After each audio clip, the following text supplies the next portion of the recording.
Rennes maintenant et les indications et effets de la réimplantation allogénique des lenticules SMILE et on pourra faire les questions à la fin de la séance. Donc c'est un peu pour faire un petit tour d'horizon justement sur cette technique dont nous parlions. Voilà, vous savez qu'il y a un engouement aujourd'hui, vous l'avez senti, pour les techniques d'implantation allogénique intrastromale, que ce soit la greffe de Bowman à gauche, le KERS au milieu ou l'implantation de lenticule SMILE. À gauche, c'est un donneur décédé, à droite, c'est un donneur vivant. Les indications pour les deux procédures de gauche, c'est principalement le kératocone, alors que pour le SMILE, on va voir qu'il y a plus des indications variées. Ça, c'est le lenticule qui va être retiré. L'avantage, c'est qu'il y a une précision, une conservation de l'épaisseur. Vous voyez, c'est ce que sur un travail que nous avons publié l'année dernière. Sur 6 mois, l'épaisseur native ne bouge absolument pas, alors quand même, on est un greffon humain sur une cornée de lapin, puisque c'est un travail expérimental. L'intolérance est exceptionnelle avec le temps, et donc il y a un effet tectonique et un effet réfractif de ce lenticule.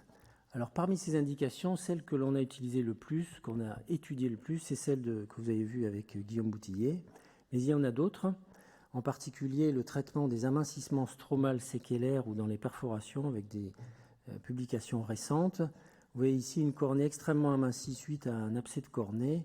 Eh bien, ce sont des cornées qui se maintiennent avec des irrégularités importantes. En fonction de l'épaisseur, on va pouvoir choisir un SMILE d'une épaisseur choisie. C'est une, on va dire, une indication qui est à l'heure actuelle en évaluation chez nous. Mais ça peut servir, vous voyez, à recouvrir des tubes de drainage.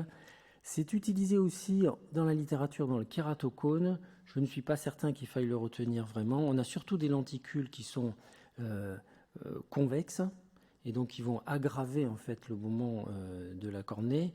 Donc c'est pour ça que certains l'ont proposé en faisant un petit trou au milieu, donc avec un aspect en donuts, avec un aspect de léger aplatissement, ou alors comme l'équipe italienne ici, vous voyez, avant l'implantation ou après implantation de lenticule négatif. Mais les résultats sont relativement modestes, où on gagne une dioptrie ou deux. Finalement, je ne suis pas certain que le kératocone soit une bonne indication pour ce type de lenticule. Alors pourtant, la mise en place est très commode maintenant avec les lasers femtosecondes. Je pense que ce sont les indications réfractives qui seront en avant. On sait que l'hypermétropie peut être traitée. À la presbytie, il y a eu plusieurs travaux déjà publiés. La phakie également, voire des reconstructions plus épaisses. Vous voyez ici qu'on peut avoir deux lenticules SMILE l'un sur l'autre, avec une conservation de transparence, peut-être même des recolonisations, etc. Donc ce sont des choses, à mon sens, qu'il faudra retravailler, en particulier sur l'hypermétropie. Pour tout ça, il faut un circuit et forcément, ce que j'aimerais, c'est remercier toutes les personnes qui sont impliquées, à la fois mes collaborateurs à la Banque de Cornée du CHU de Rouen. Je ne sais pas si le docteur Nagusevski est dans la salle, mais je vais dire qu'il est le premier à avoir accepté d'entamer ce circuit parce que ça veut dire qu'il demande à ses patients leur autorisation, la prise de sang est faite là, il faut une sécurisation sérologique.